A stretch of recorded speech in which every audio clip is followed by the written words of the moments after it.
The decision.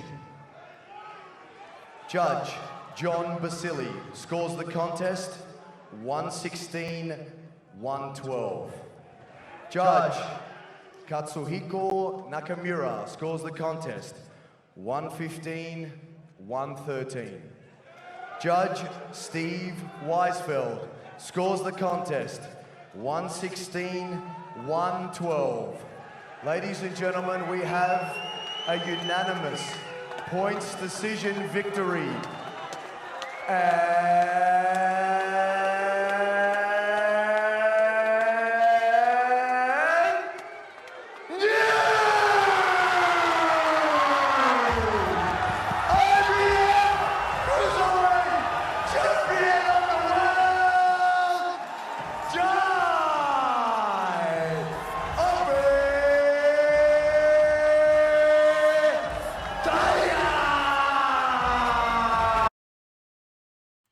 About a half hour or so ago, Jai Opetaia became the IBF Cruiserweight Champion of the world after a huge major upset. You know, arguably, I guess you can say, you know, the upset of the year, straight out of nowhere, defeating former two-time champion, World Boxing Super Series winner, Mairis Briedis of Latvia.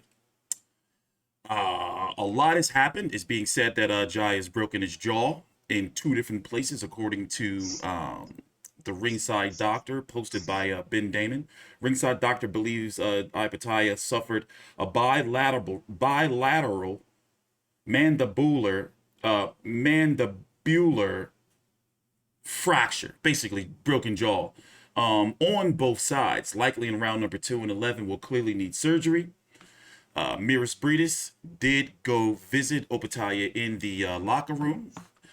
He went to Rematch, congratulated him, and basically when he found out that his jaw was broken, he smacked his hands, pretty much saying like, I wish I would have knew sooner. He also acknowledged that his jaw was broken. It was likely in round number 4 with that vicious uppercut that he was hit with, the biggest punch of the fight by far. I'm going to show you a highlight of that later on as well. But in the meantime, I got my Australian colleague on the line, Big J. Here in the States right now, it's 10:27 a.m. Eastern Standard Time. Over there in Australia, it's approaching 12:30 midnight. So this is a really, really late card over there for them, but also this is a rare Saturday night card for them as well. Big J, what's going on? What did you think about the fight? Opening thoughts. Aussie, oi, oi, oi. We've got a new IBF world champ. Opening thoughts, that is probably the second best. Second only to Jeff Horn when he beat Pacquiao. I don't think anyone's ever going to beat that, but that was probably the second best upset or victory by an Australian in the history of Australian boxing. Hold on. I'm sorry. It came from nowhere. Go ahead. The second best.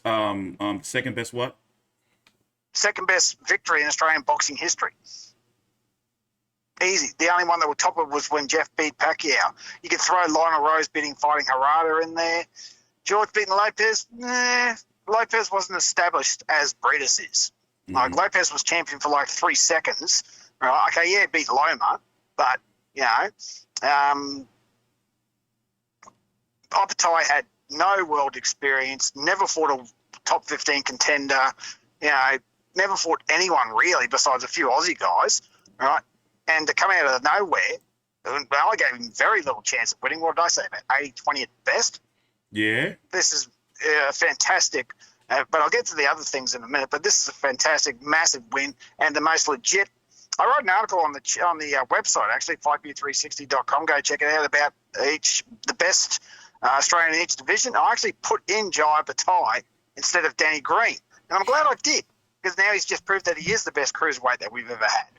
So he's won a legit title. He's won 2, actually. He's won the ring and the IBF belts. Yeah, you're right. Yep.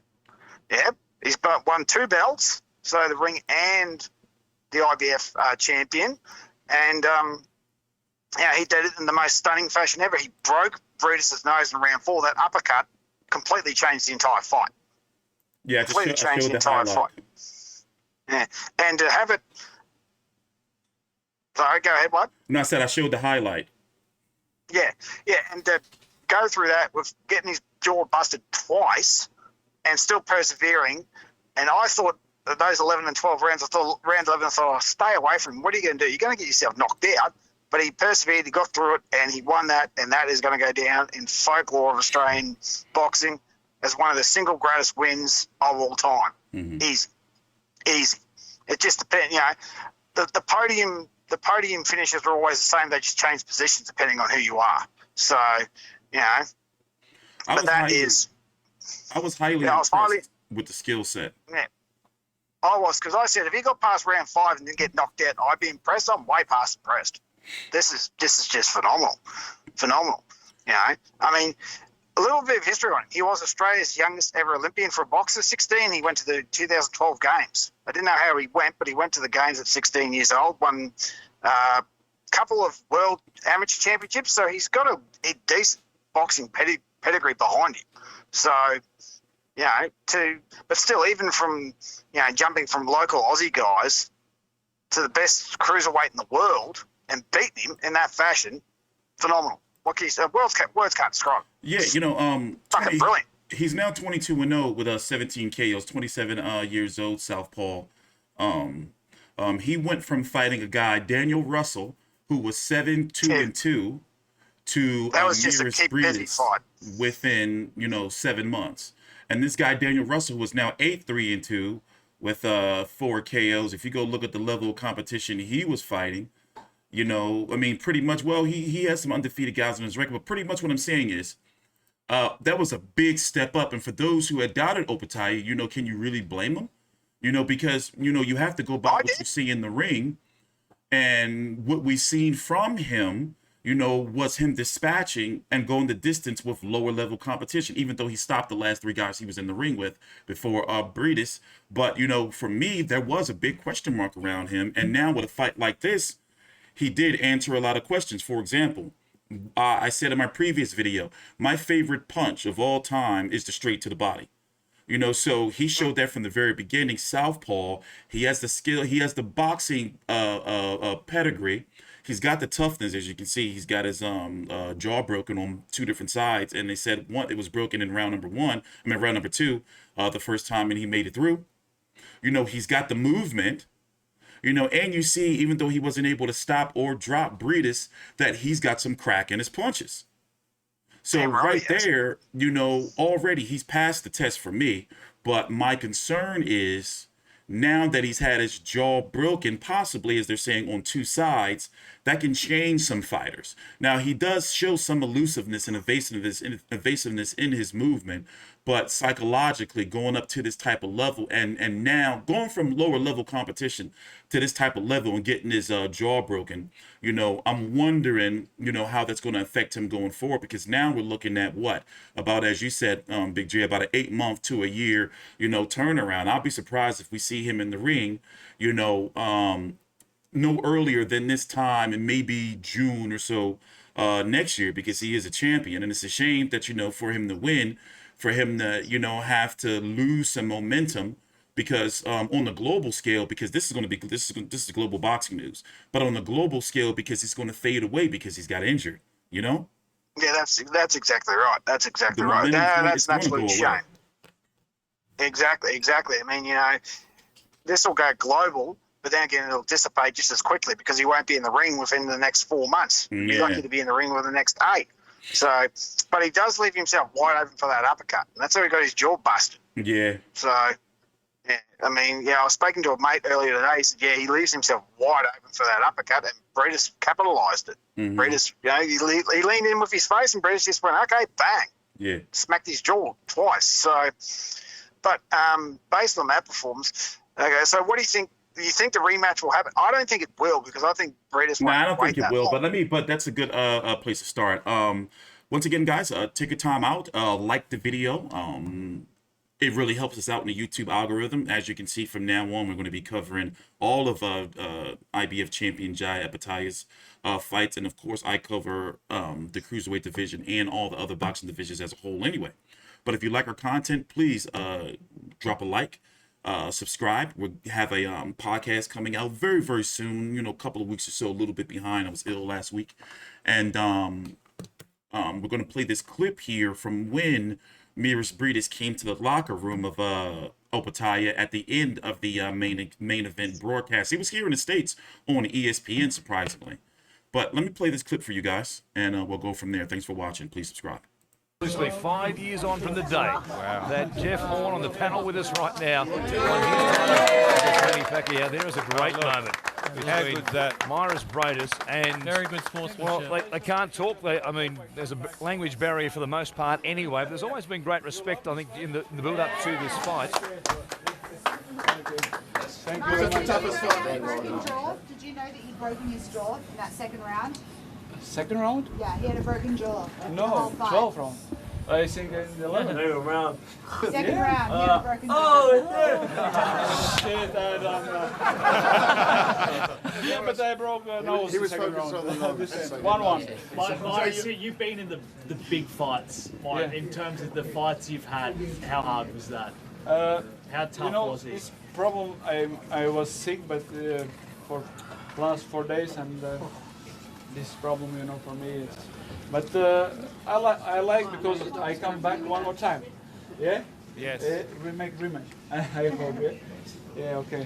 So you have no complaints. The better man won tonight. Do you think the better man won? The winner? Yeah. Of course. Yeah. Of course. Yeah. Enjoy your world champion. Enjoy it. Yeah, what were you saying about the rematch, Big J?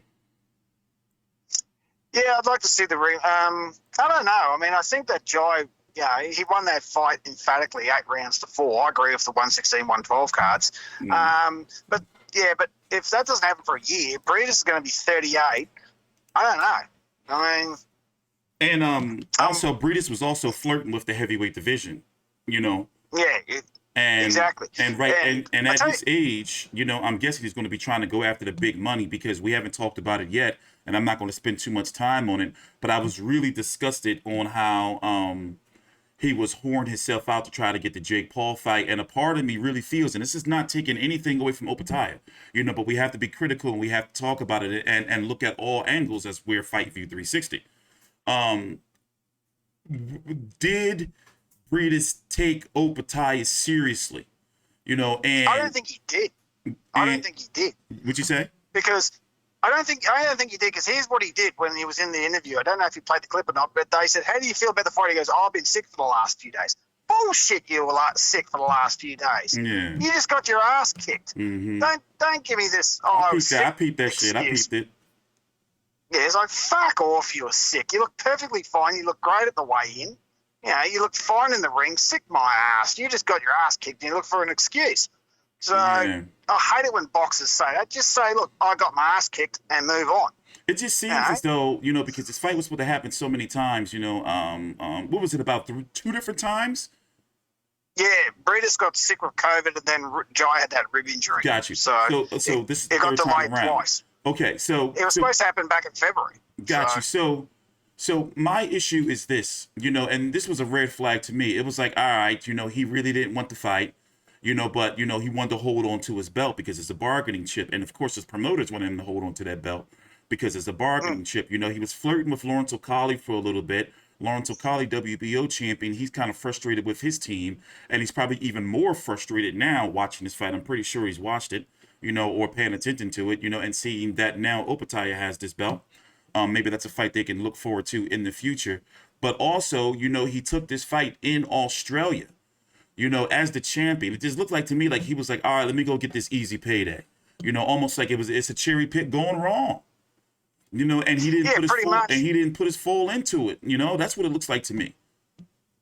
Yeah, and that's happened before. I mean, Pacquiao did the same thing to Horn. He didn't take Horn seriously, and look what happened there. Yeah, there you go. So, Yeah, but I don't think anyone's going to argue those cards. If I hear anyone come out and say, "Oh, you got robbed," fuck off. And I do feel that the skill set that I've seen from Opetaia can beat, the best Briedis. But, I'm going to go ahead and say it, whether fans, and I understand people can get a little emotional when it comes to their, home guys, but I don't think this was the best Mairis Briedis because as you can see, the second half of the fight, he started fighting like he should have been fighting and started taking it to Opetaia. It's right, but it's too late by then because he couldn't breathe because his nose was busted. Because I Way had too it much, at one point in time, I had it, 5 rounds to 2. And that was barely giving him round number 7. So it could have been easily 6-1.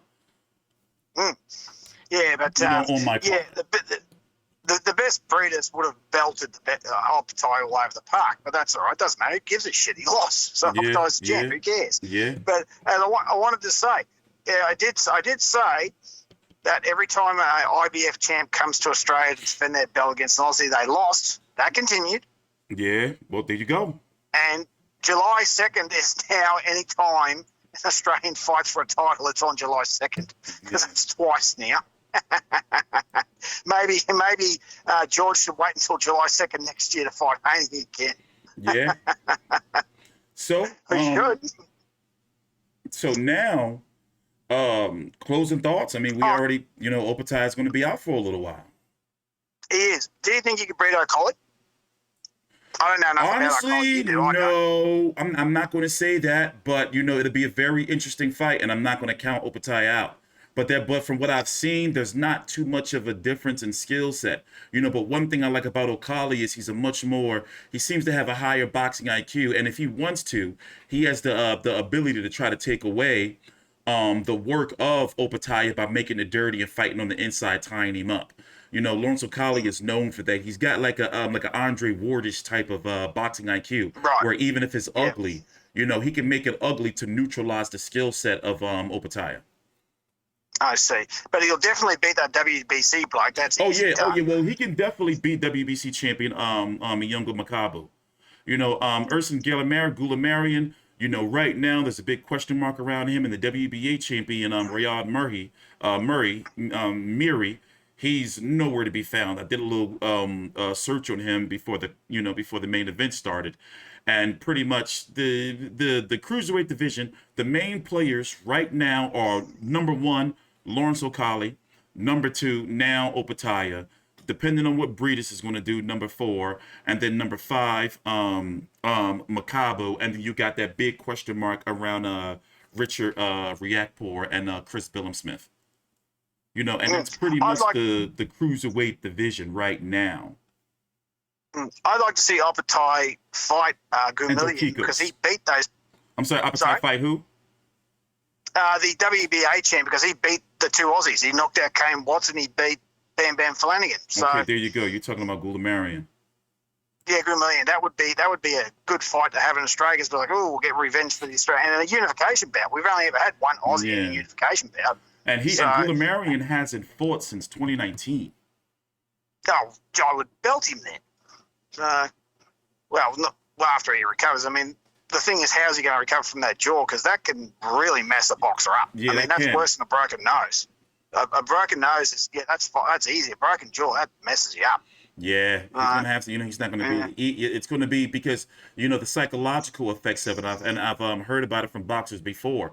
Not being able to eat and just being miserable, not being able to sleep well, and then when they go back to sparring, it's gonna be like no contact to the face for a while, and then you got to really build up that resistance again, and then you never know how you're gonna feel, how they're gonna feel when they get back into the ring and go up against a puncher, and will it change? Basically, I mean, he already is a mover.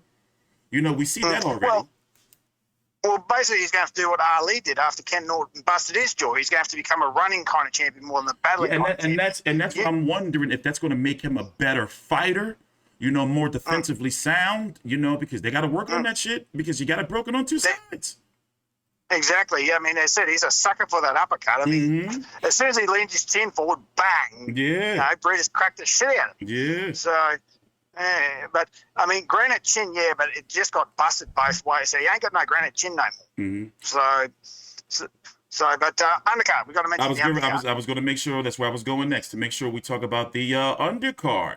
Mr. Isaac Hartman scored a first-round brutal KO over a Bo Hardis. Yeah, I knew that was coming, but I didn't think that was coming. I was like, holy shit. Now, I thought there for a second, I said, fuck, he's killed him. Yeah, he was down there, he was asleep. No, even though Hardis, my personal opinion, I mean, obviously from what we've seen, Hartman was just, I'm showing it now, Hartman was just levels above. But that guy was 10 years older and hadn't fought in 2 years. Couldn't they find Harden someone else to fight? Crazy. Well, right there, that's going to send, it's beautiful for Isaac Hartman because the way he got stopped against Mixerafa, and now look, he's trending, globally, or for a potential knockout of the year. So huge. That's knockout of the year globally. That's not just knockout of the year Australian. That's going to be knockout of the year globally. Knockout globally, yeah. Yeah. Damn fucking right. So, but I mean, there were a couple of things about the night that weren't great. I mean, the officiating in the Taylor Robinson fight was awful. That fight should have been stopped 4 rounds before it did. Did you watch that fight? No, I had just got up. I was like, it was on, but I wasn't paying attention.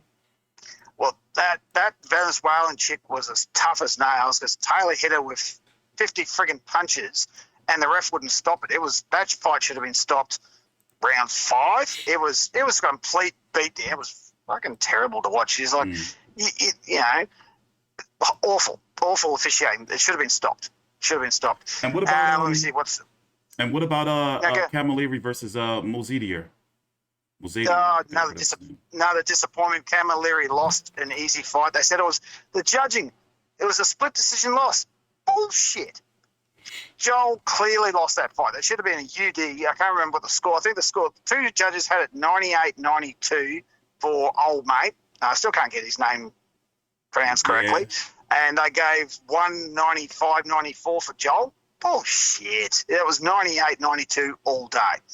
The next fight against I can't pronounce the bloke's name now. The WBA light heavyweight fight, that Conor Wallace one, same story. That wasn't no split decision. It was a shutout. They had the same. So there was some bullshit officiating going on, that's for sure. But at least the main event was straight down the middle. Guy clearly won it. But bar those kind of minor things, excellent night. I mean, to have the KO of the year globally, arguably, the upset of the year globally at the moment, unless, Zoo beats Charlo sometime this year, if that ever happens this year, to have those 2 things on the one card, phenomenal. What more could you ask for? The only thing I was pissed off was that I wasn't there. Yeah, I was, the Hartman KO was really what got my blood pumping. And then the main event, just, I just had the feel from the first few rounds, like, okay, this is going to be good. And, the fight was entertaining. And as you can see, the last quarter of the fight, it was some high drama with Opetaia taking some tough shots. And then that's when we, the fans, was starting to question why his mouth was open and if he got his jaw broken. So those last few rounds were definitely high, intense, high quality. And me, from what I've seen from the card, just over those 2 moments, it's like, okay, all right, I would rate this card as a 7 of 10. Yeah, I mean, I think that fight, Jai is definitely going to get an upset of the year in Australia and fight of the year. But do you think that would be contender for fight of the year globally? Your opinion? No, not globally. Not us. Yeah, well, no, but definitely it's globally upset of the year because he came out of nowhere. I mean, he went from fighting a guy 7-2-2 to defeating a top 20 fighter pound for pound in the world. Mairis Briedis is probably top 20. He's definitely top 20. Maybe even top 15, maybe like number 15 regarding pound for pound. Yeah, easy. And now Joel Opetaia's just took his place. So, and he has, definitely by far the best, one of the best resumes in boxing and definitely in the cruiserweight division. Absolutely. So, yeah, now all Jai has to do is A, heal up, and then B, go after those other blokes. Yeah. I think he'd probably be smart going after the WBC bloke. And that's the place. But see, Don King, and this is what I've been hearing. Don King is playing hardball with Makabu because, for one, this is Don King's last champion. And, he's going to try to, secure the best payday, not only for Makabu, but for himself. So what I've been hearing is making a fight with Makabu has been very difficult, for promoters and fighters. But hopefully, a unification when he does come back. And when he comes back, they may, want an interim champion, and he may come straight back to a mandatory. Who knows? Yeah, that's true. That's You know, true. because the IBF can be doesn't. strict, you know? Yeah, IBF doesn't fuck around. But I mean, you know, hypothetically, a great unification bout in the Gold Coast Stadium, what's it called, Seabuster Stadium in Robina, which is just up the road from where they fought, like literally, how far? About 25 k's. What's that, about 16 mile up the road from where they fought tonight? That's a 27,000 seat stadium. They'd pack that out piss easy. So Yeah, but you know, first and foremost, he's got to heal up and get back, and that's, you know, that's really the biggest loss of all of this, because his momentum is going to take a hit. Yeah, and then absolutely. it's not like he's going to be able to do media engagements because he's not going to be able to talk. No, he won't be able You to know, talk to keep for his weeks. name out there. Yeah, you'll be drinking through a straw for a long time, that's for sure. Yeah, no I feel sorry parade, for no him. nothing. You know, like no type of, you know, and that right there. Is damaging, but you know, it is what it is. Closing thoughts. Loves the night. It's a fantastic, you know, as I said, one of the single most biggest wins. This will go down in folklore of one of the most, you know, spectacular wins in Australian boxing history. And there's a lot of pubs and clubs out there that are going to be kicking themselves tonight because they didn't show the fight. They played the football instead. Who cares about the bloody football when you got this? So, and the UFC's on tomorrow as well, don't forget. So, that's another video. So when you got Aussies, you know, an Aussie champ defending his title again, they're like, oh, we're not going to worry about it, because no one thought he was going to win. Everyone's like, oh, yeah. Even I thought he ain't going to win. So they didn't show the fight. I bet you they're regretting that now. Yeah. Well, but go ahead. Oh no, we're definitely going to be at his next fight. Got to be. Yeah, that's a given. So, once again, thank you guys for watching. And if you can drop a like before you go. The links to our social media are right down below in the description box, and links to the WBC app powered by the Vive Network. I know I haven't been pushing things lately, but I've been really, as you can see on the channel, and I've been talking about, we're rebranding things, you know, simplifying the content, but making sure we're also in that simplified content, giving you more and everything that you need. So once again, take a time out, like the video, subscribe, and thank you for watching.